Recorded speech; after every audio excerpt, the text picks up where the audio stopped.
And today we talk about the first Thanksgiving. It's a twisted tale that's not at all what we learned in school. The story we learned in school was made up by Abraham Lincoln, who was thrashing around at the beginning of the Civil War looking for a symbol of togetherness.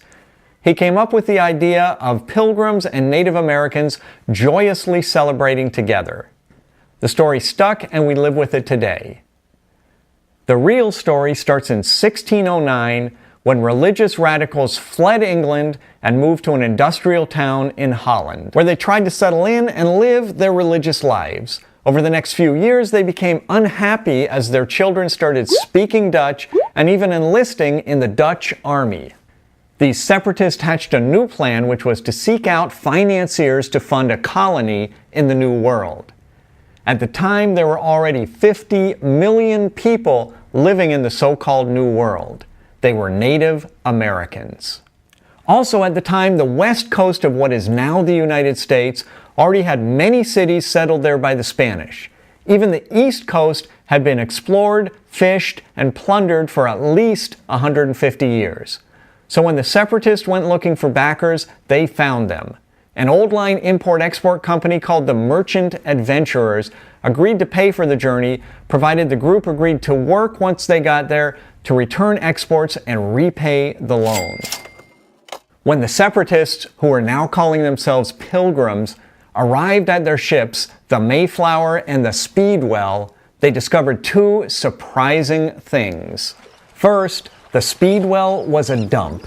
It was unseaworthy and wasn't going anywhere. Second, half the Mayflower was filled with people the Pilgrims called the Strangers. These were company men the merchant adventurers sent along to make sure the Pilgrims carried out their part of the bargain. Among them were a variety of military men, including Miles Standish.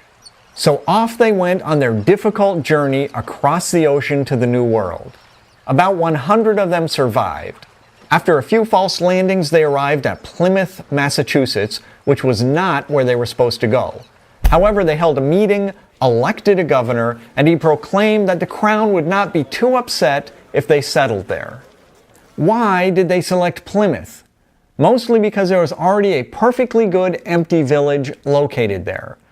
With tens of millions of Native Americans already living in North America, the continent was pretty much settled in one way or another.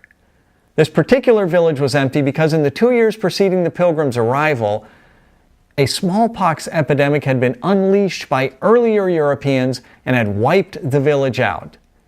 Native Americans had absolutely no immunity to European diseases, and this great and proud people was being quickly and brutally exterminated. The first Native American they met greeted them in English, saying, "Welcome, Englishmen." That first winter, the Pilgrims had no idea what they were doing. They lived aboard the Mayflower starving, and more than half of them died. Fortunately, before the next winter, they met another Native American named Squanto. Squanto had been kidnapped by Europeans more than a decade earlier.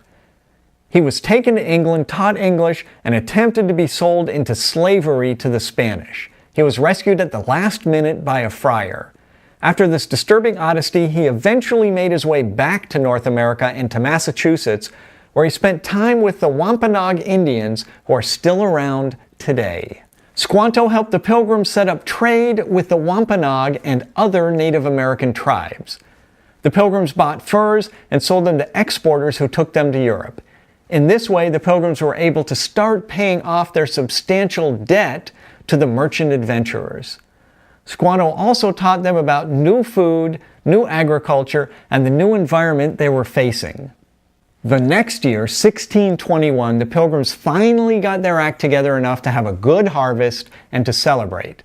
They did not consider it a Thanksgiving, which in those days was a much more pious holiday, and it was not in November, but it was a feast.